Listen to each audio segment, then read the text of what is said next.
Olá galera! Vou mostrar para vocês um exemplo de uma instalação utilizando os relés. Do lado direito, essa peça azul é uma antena elétrica.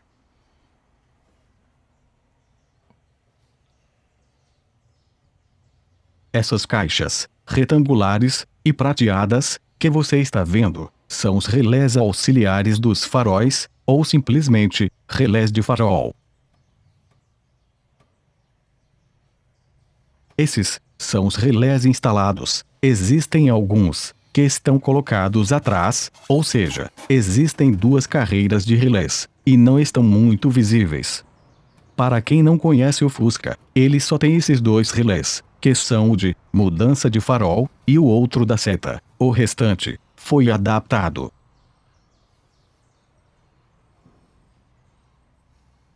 Não vou falar sobre cada relé para que o vídeo não fique muito longo. Vejam e observem e tirem suas conclusões sobre a instalação. Cada relé tem uma função. A instalação e uso de relés depende da criatividade e conhecimento de elétrica de cada um. Eu aposto que ninguém, repito, ninguém, nunca viu um Fusca com esse tipo de instalação.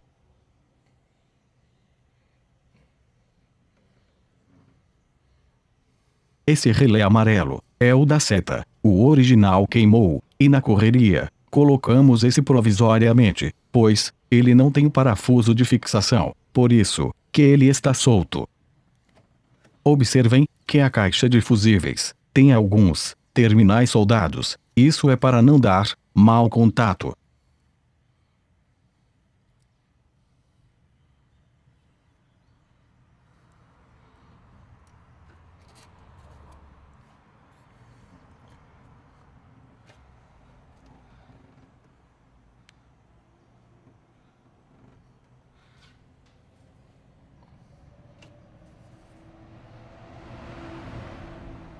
Essas mangueiras, com esse T de metal, é o retorno do combustível. A vantagem de se colocar um retorno no combustível é que não deixa o estilete, ou seja, a válvula da boia, e a bomba de combustível, trabalharem com alta pressão. Esse cilindro azul é o compressor da buzina a ar. Esse alarme que você está vendo usa um pêndulo. Se alguém movimentar ou levantar o veículo, dispara o alarme. Ao lado do compressor é uma bomba d'água que esguicha água no para-brisa.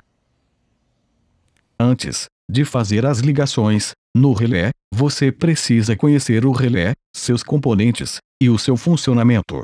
Vamos começar pelos contatos. No vídeo anterior, eu falei sobre os contatos. Esse componente apresenta desgaste pelo uso.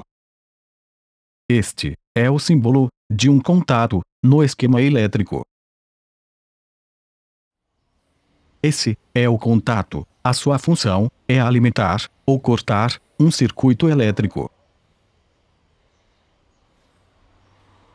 Esse relé é do tipo NA, ele só tem dois contatos.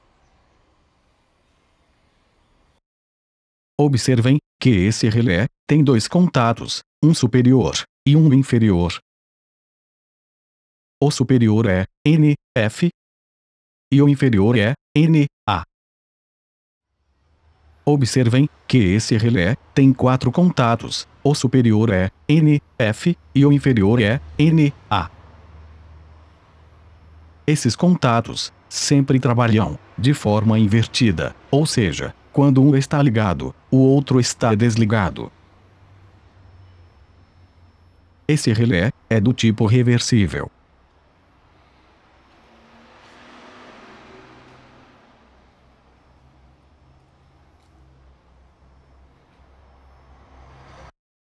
Antes de começar a ligar um relé, você tem que saber qual vai ser o consumo de amperagem que o circuito vai trabalhar.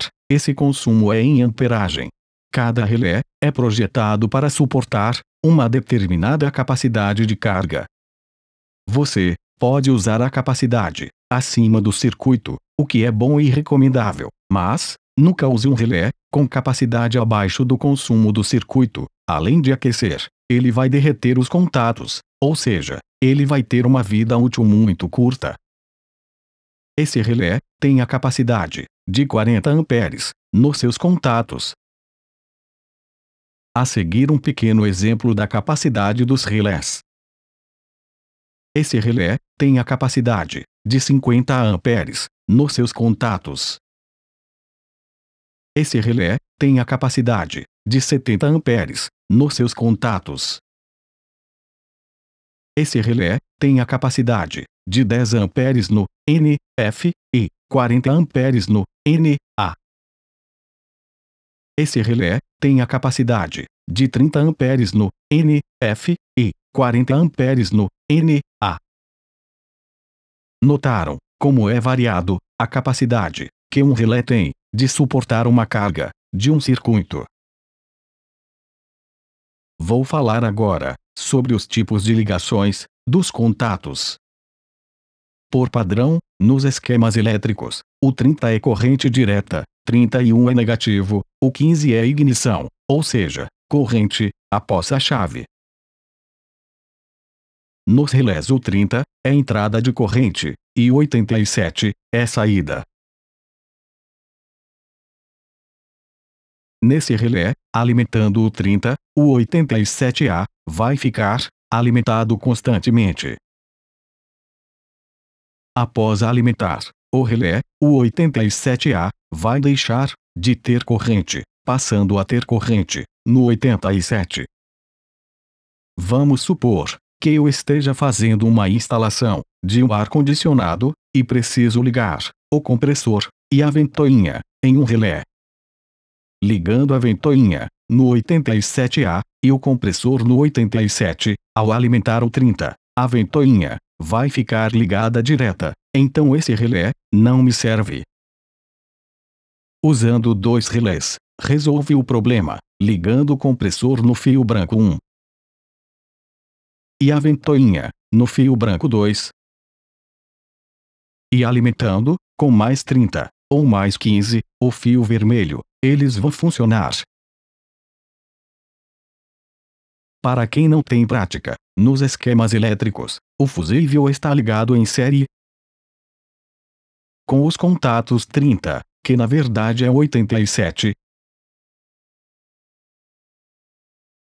Os dois contatos 30 estão ligados em paralelo. Os fios de cor marrom, que podem ser o 85 ou 86, pelo esquema não dá para saber, também estão ligados em paralelo. A saída do relé que é o 87, que são os fios brancos, estão ligados de forma independente, ou seja, nem em paralelo, e nem em série. Os fios vermelho e preto, que podem ser o 85 ou o 86, também estão ligados de forma independente. Resumindo o esquema, o 30, que é a alimentação de corrente direta, alimenta os dois relés. Os comandos e saídas estão ligados de forma independente, podendo ligar um relé e deixar o outro desligado. Oba! Achei o relé que vai servir para o meu ar-condicionado. Ele tem as duas alimentações independentes, que são o 3 e o 5, e as saídas que são o 4 e o 6. De todos os relés do catálogo, esse é o único relé com as saídas independentes. Posso alimentar o 3 com ignição e o 5 com corrente direta. O 6 posso ligar na ventoinha, porque o 5 está com corrente direta, assim a ventoinha não vai desligar com a ignição desligada. O 4, posso ligar o compressor, pois ele é alimentado pelo 3, que está com ignição. Assim que desligar o motor, automaticamente, vai desligar o compressor.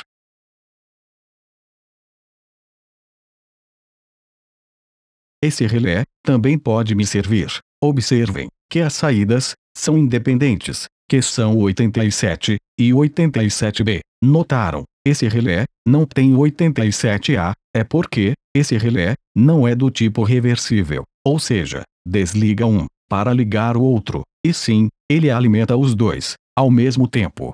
Então, esse relé tem as suas saídas independentes, ou seja, isoladas uma da outra, e com uma alimentação comum para os dois, que é o 30. Agora, falando sério, se ninguém desconfiou, esse relé, ou esse outro, que eu disse, que me serviria, na verdade não serve para o circuito proposto. Tanto o compressor quanto a ventoinha têm que trabalhar de forma independente, um do outro. O compressor de um veículo, ele arma e desarma o tempo todo. E a ventoinha fica ligada praticamente direto. O sistema funciona da seguinte maneira: o compressor é comandado por pelo menos 4 comandos. Primeiro comando: pelo botão que está no interior do veículo, que é acionado pelo motorista. Também pode ser acionado pelo carona, por que não? Segundo comando: é feito pelo pressostato. Se estiver faltando gás, ele não deixa o compressor armar. Se a pressão no interior da tubulação subir muito, pelo fato da ventoinha não estar armando, ele desliga o compressor. Terceiro comando: é feito pelo termostato, que está no interior do veículo, ligado no evaporador. Quando a temperatura chega próximo dos 3 graus, o termostato desliga o compressor, para não congelar o evaporador, que é um radiador, que está no interior da caixa de ar. Quarto comando: é feito pela central de injeção. Quando o motorista acelera mais fundo, tipo em uma ultrapassagem, a central de injeção desliga o compressor, para o veículo ter mais potência. A ventoinha é comandada pelo sistema de arrefecimento e pelo pressostato. Quando a pressão no interior da tubulação atinge os 220 psi, o pressostato arma a ventoinha para resfriar o gás no condensador e não deixar subir mais a pressão. Resumindo, para usar o relé no sistema de ar-condicionado, tem que ser no mínimo 2 relés para atuar de forma independente um do outro. Meu objetivo com isso é mostrar para vocês que não basta escolher um relé para ser instalado, temos que saber como o sistema que vai receber o relé trabalha, se não dá merda. No próximo vídeo, vou falar da bobina, que é responsável por armar o relé. Bobina com resistor.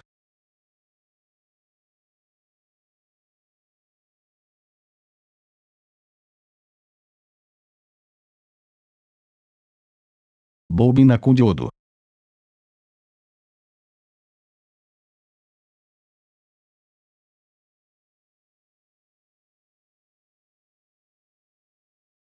E bobina com resistor e diodo. Qual a diferença entre eles e suas consequências para o circuito?